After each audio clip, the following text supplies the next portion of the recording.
I'm Terri Malik. And I'm Jared Treadway, and we're inviting you to co-create with us. From our home base in North Central Texas. We're hosting conversations that nourish our mental, emotional, physical, and spiritual intelligence. We are about being spiritually physical.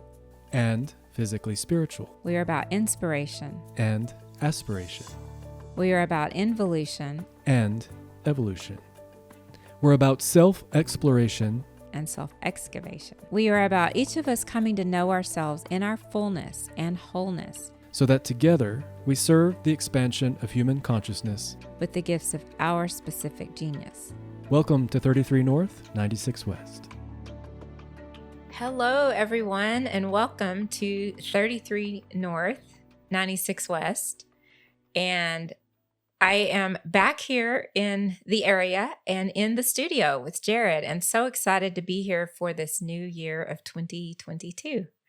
Yes, I'm glad to have you back. And for the benefit of our audience, we'll let you know, you probably have already kind of contemplated if you've been paying attention. The episodes that we published so far we have worked on them back last fall. So we published the first episode in December, and then we were kind of catching up with ourselves in terms of the recordings we had as we've been publishing. So this is the first time that we have gotten together after our first publication and after your travels and then your return to 33 North, 96 West. So yes. I'm super excited to have you back and excited to be kind of resuming our momentum here in the studio.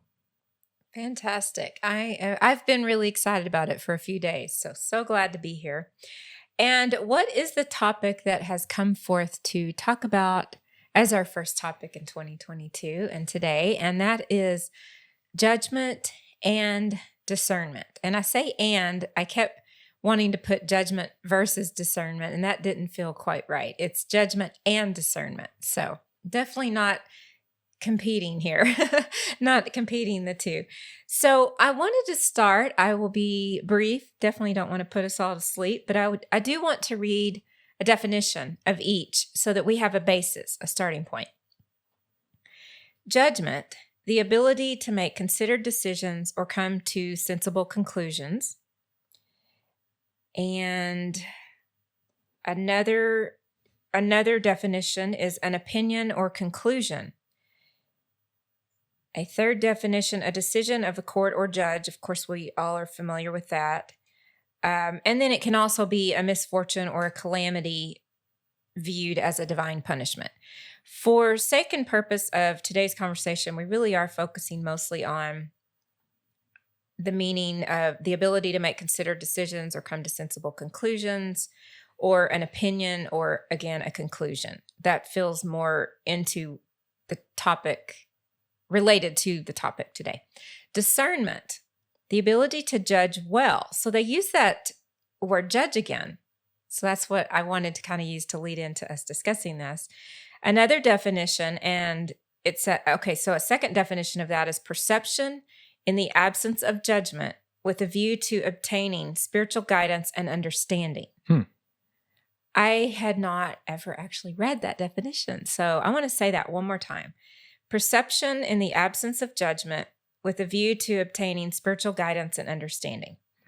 So I would love to hear your perspectives on these words and lead in with that. Okay, so as I was contemplating, and I think I would like to express that this concept for a topic, correct me or fill in the blanks as you will, was a suggestion from a listener or a client of yours, right? Yes. It was not even related directly to the podcast. It was a question for me personally. And then this individual chose to listen to the podcast after that and then started making connections and connecting the dots. So I thought it was very serendipitous for sure. Right. And I love the idea that that we may receive inspiration for conversation ideas from the field and anyone you may engage with. So I wanted to acknowledge that. Thank you to whomever you are for inspiring this. Thank you. All right. And so with the dictionary definitions in mind, my contemplation, since you suggested this for a topic and we had a pre-production meeting, series of emails about it as well for the past couple of weeks, my contemplation around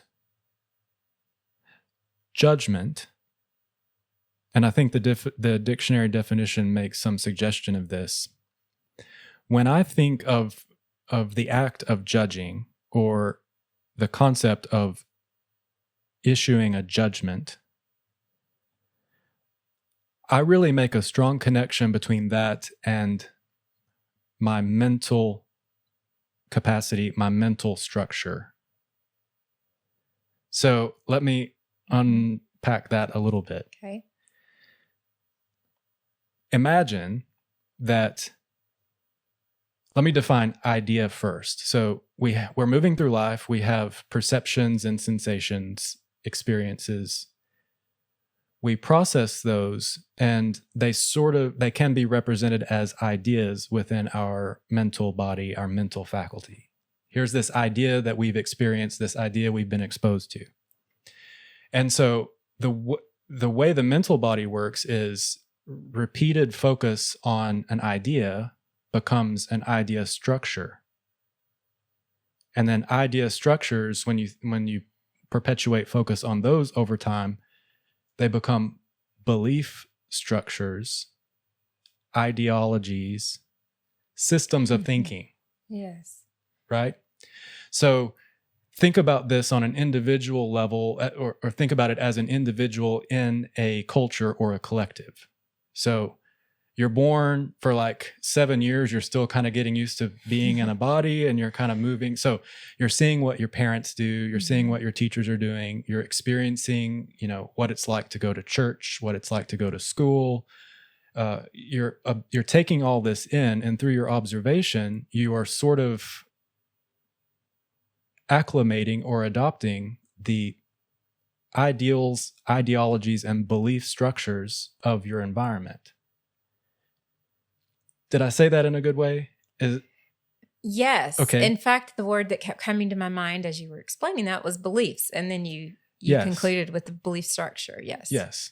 So if I'm judging you, or if you are judging me, it means that I'm observing you in a situation through the lenses, through the goggles of my belief systems, my belief structures. This is very mental focused. Yes. And I'm not making a judgment of judgment right now.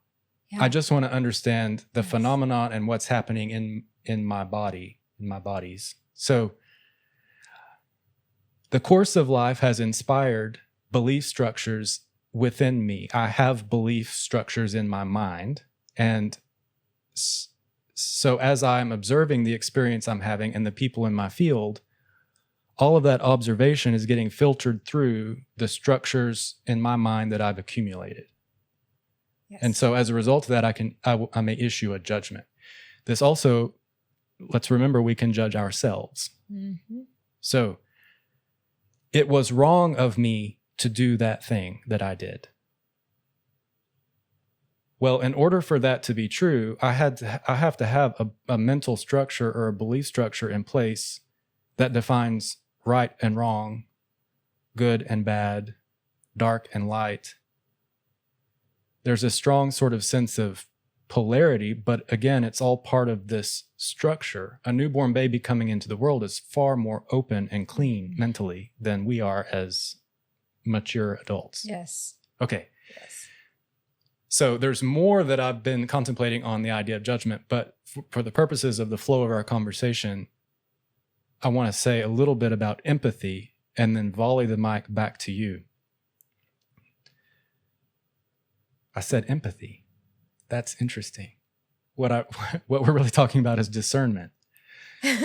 But it's interesting because I perceive discernment to be a function of empathy. Let me back up. That was supposed to be like the climax of the conversation, like the big aha moment, but I've already let the cat out of the bag. So let me back up. The dictionary definition of discernment, where it made a relationship with spiritual insight, was interesting to me. And I actually looked up the etymology of the word to discern. Mm-hmm. And it has to do, the etymology dates back to like sifting and sorting and separating out. Mm-hmm. Digestion, discernment, like breaking things apart, sifting, separating them out. I'm going to suggest, for the purposes of our conversation, that discernment is listening into a situation with the whole of who you are, not just through the mind, but the mental body, the emotional system, your heart, like listening with your heart, listening with your whole body, and then sifting and sorting and digesting to find the frequency of truth that resonates with you in that situation, wherever you are. And then divesting and releasing the stuff that doesn't. Oh my. That was excellent. That was excellent. Thank you. Gosh, so many places we can go from there. So many. And I'm excited for us to do that. And I am You're very welcome. excited. I do want to say, I told Jared this earlier this morning, is that anytime we pick a topic or a topic picks us, however that comes That's in, right? Yeah. The universe says, okay, Terri, I would like to present opportunities for you to witness personally as well as internally as well as externally, examples of this. And it's really funny in an ironic way, I should say, that it just keeps showing up. And it sounds like Jared has done the most amazing contemplation and research on this personal looking at his personal insights and all of that, which is something although I've done that around this topic for many, many years, that's not what presented itself to me before today. What presented itself to me today was opportunity after opportunity after opportunity to really look at it. So 2 things you said I want to reiterate that were coming to me as well is we're not here to judge judgment. And my invitation to you is not to judge judgment. And that's what I am being moved to talk about today about judgment. I'll come back to that. But that is one of the main highlights of what I'm being called to talk about with judgment is basically transcending, if you will, our belief structures that you mentioned around what that is and how that looks. So that came up strong. And there was a second thing you said that I thought was really relating to what was coming through, but I'm not remembering the precise statement or moment. I will lead into to kind of piggyback on what you said is, yes, discernment to me is a very internal process and experience. And so, of course, the discernment is not something we learn through those social dynamics and structures. That's where we learn judgment. Discernment has to come from you personally and asking the questions and going in, the word is just not right there. I'll just say looking within and gaining the insights that are coming through you. We'll put it that way. How about you take the mic now? I do have one more disclaimer. Okay, I forgot to tell. Because this is moving through me in a very different way, I have a tremendous amount of fire in me right now. I have a lot of energy, a lot of excitement. So rather than being kind of in that calm, focused state that I feel I am often in conversation, I am in a very excitable state. So the jumping around and the getting excitable and passing the mic is all part of me moving energy this conversation. I love it. And it's interesting. I think as you and I have gotten more comfortable with each other in conversation, both before we hit the record button and after, we're learning how each other cycles through different, experiences and like what kind of energy we want to bring. And ultimately what underlies all of it, I think, for both of us is just being authentic in the moment. So Yes. let it flow. Yes. So before I elaborate on anything, the main thing that you said that really reached inside me and like twisted my gut, I felt it in my solar plexus. You expressed something that is true about our culture and our society that I wish wasn't true, that I hope that we will evolve. And what you expressed was that it is common in especially the culture where you and I live, where we grew up, for us to be exposed to the idea of judgment. It is not as common for us to really understand the idea of discernment or empathy. Our culture isn't necessarily talking about that. And so as a result, it feels like the idea of judgment is more real. And it feels like the idea of discernment is more wishy-washy, up in the clouds, like intangible.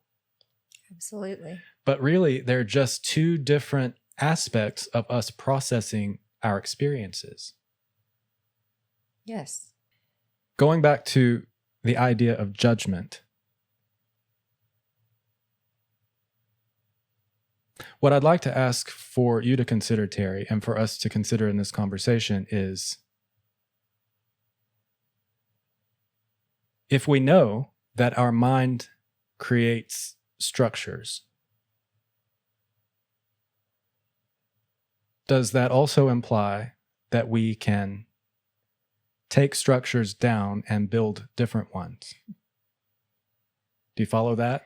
Absolutely. I do follow that. Okay. So, let me just ground this with an example. A mental structure might look like, I am not worthy of that thing that I really want. So if there's a mental structure in place that you have for whatever reason, the mental structure is that I'm not worthy of this thing. And that's something that you keep telling yourself in your mind. And the mental structure elicits an emotional response. That structure actually doesn't make you feel good. So you don't feel good about the mental structure. So there's a little bit of a self-perpetuating cycle between that mental structure and that emotional response. And then your physical body responds to what's going on with your emotional system and your mind. So your cells are hearing that story you're telling and the way it makes you feel. So there becomes this loop, physical, mental, emotional, holding you in sort of a low vibration, low emotional space. But then someone or something in your field happens, you have an epiphany, you have an aha moment or a fruitful conversation, and someone suggests that, in fact, you are worthy.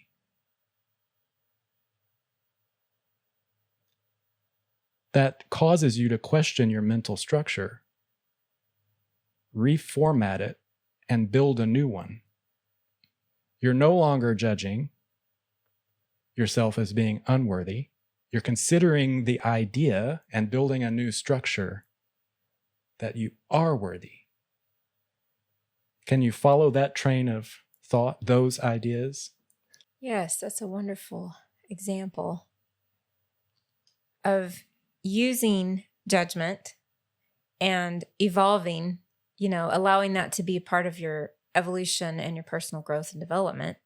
One of the things I always invite people to do is to consider that we've talked many times about energy is dynamic. It's not static. We are energy and it's very dynamic. It's ever moving. And to me, I also place systems and structures and ideas and all of that in my life in that same vein of thought. It's okay, so I'm not going to say, well, I got this belief when I was 7. I'm now going to hold steadfast to this belief forever. But we do that. We do.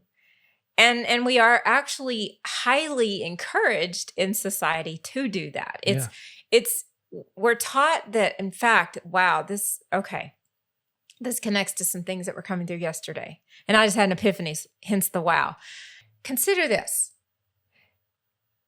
Do we, does society, does humanity perhaps connect beliefs with morals and values? And my answer is absolutely yes. So we create this structure of beliefs based off of our personal morals and values, as well as the personal morals and values we have been taught in society. And it's like a melting pot of, why the beliefs we're referring to is a structure, and it does morph and change and evolve if we allow that. So keeping in mind that your beliefs can change in any moment. I love how Jared always says a belief is a thought you keep having. I love that you remind me and us of that often. It's a thought you keep having. So if you keep having the thought you were taught, conditioned, and programmed, and chosen that time in your life to adopt, then judgment is always going to be of that more dense vibration. It's always going to come from that dense vibration that you were referring to. Whereas we can elevate that. We can lift that up and say, wait a minute, let me allow the beliefs and the structure to also evolve and shift and change. And I really feel there are times in my life I'm at the point where I don't even have a resonance with the energy behind the word judgment. Because I no longer sabotage self with that. And if it comes forth and it slaps me in the face, then I look at it and say, is there a belief? Is there an embedded belief structure here that I have not fully witnessed and seen? Okay, I'm nodding and I'm on the edge of my seat. I wanted to allow all of that to come through you, but I'm feeling ready to respond. Okay. Are you ready for me? I'm ready. Okay. So I'm going to make a bold-ish statement. Maybe it's not so bold. My perception as one who has committed themselves to a spiritual path, and in observation of others who have committed themselves to pursuing a spiritual path and really focusing on it as a way of living and embodying it and committing to it. It's work, okay? One of the results of that is that we begin to operate more of the time in greater resonance with our higher selves. And that aspect of us isn't the one that's doing the judging.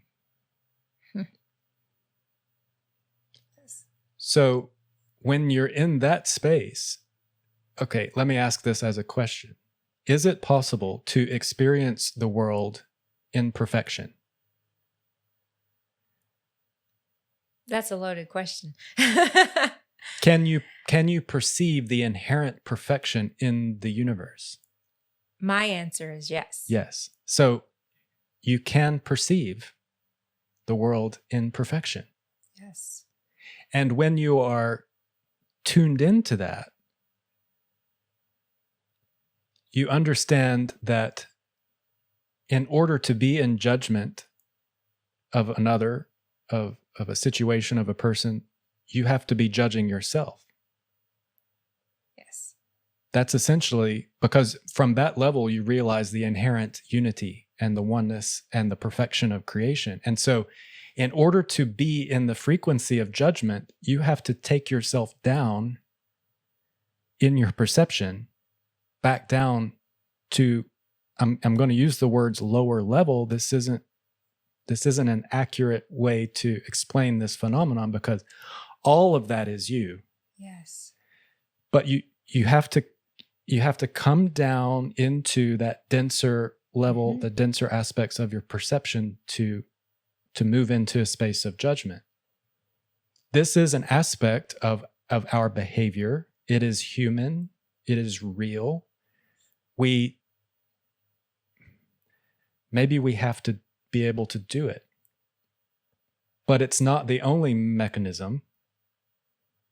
And so when you say, I don't even resonate with doing it, I'm translating that basically to say, because Terri has done her spiritual work and she's holding herself in the field and from the perspective of her highest self, her highest good, she's less and less in that lower frequency from where she can judge. So a little truth talk here. Yeah. How do I propose this as a question or a statement that connects to that? Obviously, from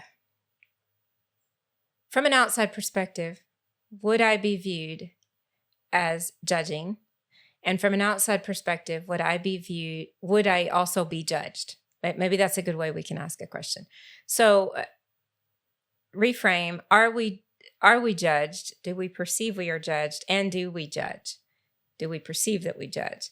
Even in the most aligned space of being in your absolute essence and truth, we are divine humans, divinity incarnate, and we are here to have those experiences of being in form, of being matter, of being human, having all the emotions, having all the field of experiences. And so for me, judgment has been redefined and redefined and redefined as opposed to going away.